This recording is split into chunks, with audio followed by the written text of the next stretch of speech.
Hello America, this is Ryan Derks.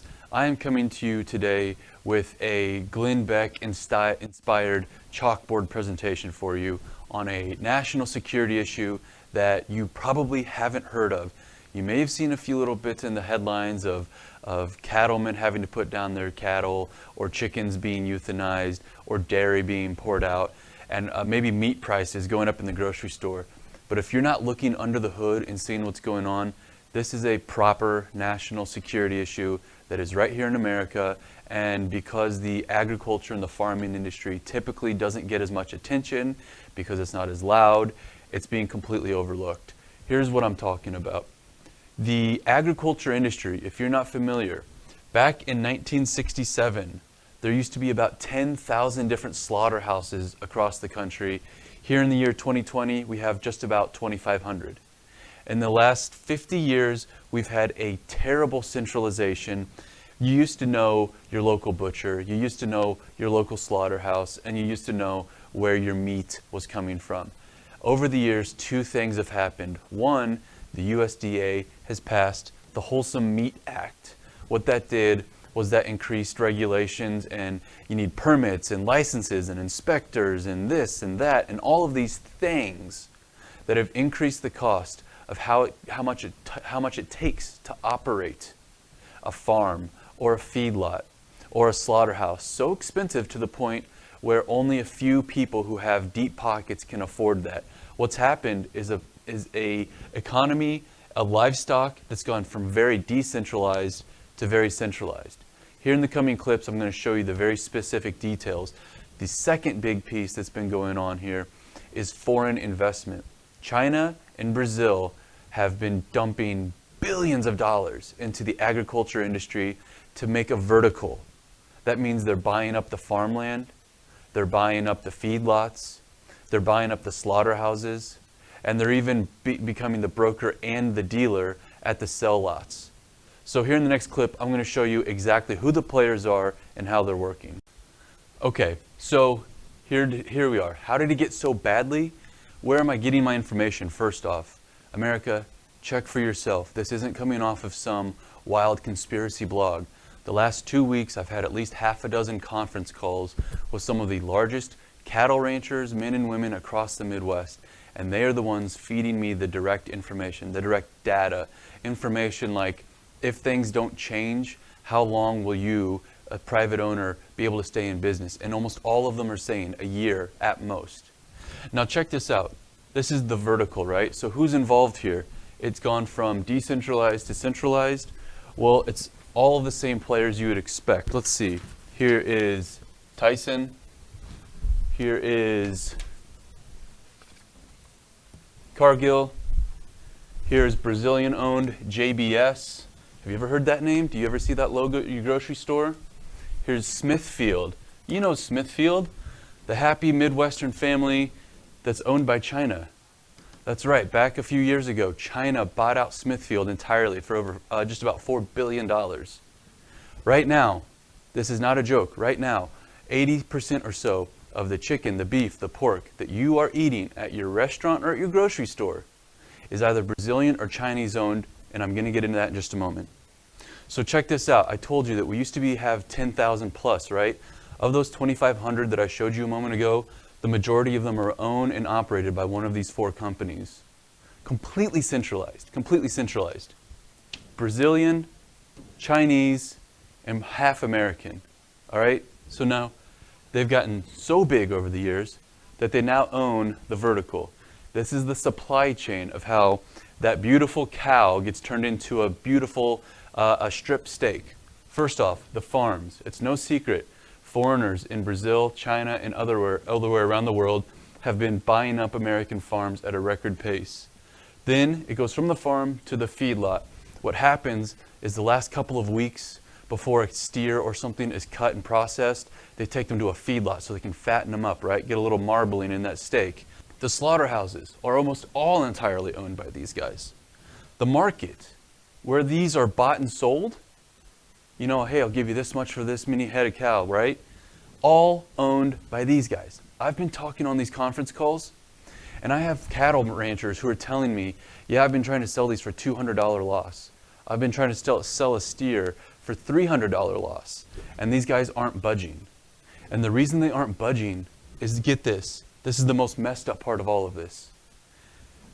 You go through your grocery store, you go to your restaurant, and they say, we've got this great steak. It's American, made in America, right? The way the law is written right now, JBS can own a farm in Brazil. They can birth, they can raise, and they can take to a feedlot their own cow, never touching American soil. They can process it and cut it into a strip steak in their own Brazilian slaughterhouse. They can then freeze it, package it, and bring it to America, and maybe it lands in Georgia, I don't know. All they do is switch the box or repurpose the packaging, and then they throw a Made in America label on it. And I'm telling you right now, go to their website. These guys all list their website. JBS is so proud. You can go to JBS's website right now, same with Smithfield, and you can find where to buy local stuff. And you're going to find that all of this stuff is being sold in your grocery stores and all of your restaurants. Now, what's really messed up about what I just described is that they have their own regulations. We have no idea how it's being processed. We have no idea what chemicals are being put into those animals. We have no idea how they're being treated. Do they have 10,000 steer fit into a lot that's only made for 500 or whatever? I don't know. Not only that, but let me see here. Oh, yes, you get your ground beef, right? We have no idea if they're mixing good and bad. They might take 20 sick steer and mix them with 50 good steer and give you some ground beef and say, here you go, it's good stuff, right? They're simply bringing it in, putting it in a new package, and putting Made in America. Now, we've got it sold, right? Then you come down to a grocery store or restaurant, and I've been talking to people who I know who own grocery stores. I've been talking to people, excuse me, who I know that own restaurants, and they're all saying the same thing. Well, I mean, as far as I know, it's bought, and then I do some reverse engineering, and I have found out multiple times with people here in Kansas City who own restaurants, we're finding out that they're buying meat that's coming from overseas. Okay, now, have you guys heard of that thing called ag-gag? It's been a very popular piece of legislation going through different states around the country that is making it a crime for a whistleblower to bring a camera or a recording device inside of a slaughterhouse to show the poor conditions. Who's behind that? These big guys. They're pushing this legislation across the country. Why would they not want you to see what's in the slaughterhouse? Why would they not want bad conditions being shown? Again, it's not the mom and pop place who has a local processor for when you're hunting deer or something, some small boutique farm for farm to market steer. Let's see. Now, finally, we get to the slaughterhouses that are in America. Another consequence of this is the illegal immigration. These slaughterhouses that are being owned and operated by these big four, they don't care. They are chock full of illegal immigrants. And the worst part about it, not only are there good American citizens who can't get these jobs because the illegals are here, but we have no idea the working conditions. These people are being threatened and intimidated into just taking whatever they're getting paid in whatever working conditions. In fact, do you remember about a year or so ago when President Trump's administration had that huge agriculture slaughterhouse bust? Here we go again. Now, it doesn't end there, because that's just what got us to this point. So this is it's a two-pronged problem we're facing. One, enormous amounts of USDA regulation. The reason this got so consolidated is that these guys could afford to bring a USDA inspector into each of their slaughterhouses. These guys could afford the licenses, the permits, the inspections, all of that. Okay, so Ryan, big deal. We've got some big companies that did business. Why are you so upset? The reason is because we've met the perfect storm, the one that everyone continues to worry about centralization. This coronavirus has caused the worst hiccup in this supply chain possible, exposing everything bad about having a centralized system, so centralized. For example, you've seen how many of these major plants are closed, these coronavirus outbreaks at the Smithfield plants. They've closed them all down. The USDA, they only have a few different locations across the country. They're shut down. So now these farmers have these cattlemen, they have no local place to take all of their cattle. You've seen them. They're killing off their beef and their chicken and all of that, right? That also means no buyers and sellers. The big four get to decide who they're going to buy from and who they're going to sell from. And because they are not America first, what are they doing? You've probably seen the headline. They're now bringing in beef from Africa. We have cattle ranchers in the Midwest with great quality cattle, and they're killing them and instead bringing in beef from Africa. I don't care what the deal was there, it's completely backwards. So here, problem, solution. It doesn't have to be that way. Here's the bottom line, America. Humans created this mess. We can get out of this mess. All it takes is political will. We can do a few things. Right now, Representative Thomas Massey, he's a cattle rancher from Kentucky. He's been proposing this exact idea right here, the PRIME Act.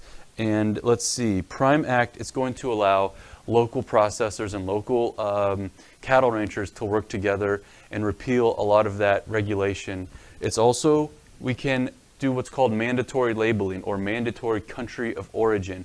Make it a law that you have to list where that meat was born, raised, and processed at. Right now, like the law says, as long as you do any amount of work, including just taking it from this box and putting it in this box, you can say made in America. I'm telling you, this is not a joke. Go do your research. It's coming from somewhere else. It's coming from other countries, and they're selling it here. Next, you can repeal the Wholesome Meat Act. Surprisingly, back during FDR's time, they put in a few very basic regulations that worked really well for 50 years. And then humans got involved, we messed it up, and now the USDA has way too much power and is destroying the local small guy. So repeal WMA. And finally, veterinarians. Right now, when you run a slaughterhouse, you are subject to surprise inspection, just like at a restaurant. The health department can come in randomly. Same with slaughterhouses. But why don't you allow veterinarians who are animal experts to be able to come in and do on-call inspections? That seems to make sense, but all the cattle ranchers are saying the same thing. Why can't a veterinarian, a local vet, come in and inspect the place instead of waiting for a USDA official to come in? This is not a joke. This is a proper national security issue. It's our food supply. Go do the research. Go check out their websites. Find out from your local producers. Call people and research this for yourself. Spread this around, and we'll see. If you elect me, I'll work with Senator Josh Hawley, who seems to be the only elected official in D.C. trying to resolve this issue. How amazing would it be to have two different congressmen from Missouri resolve this whole issue in one go-around? So that's what I've got for you right now, guys. Message me with details, more questions, spread this to whoever you can, okay? Thank you. My name is Ryan Derks. I'm running from Missouri's 5th Congressional District, and I approve this message.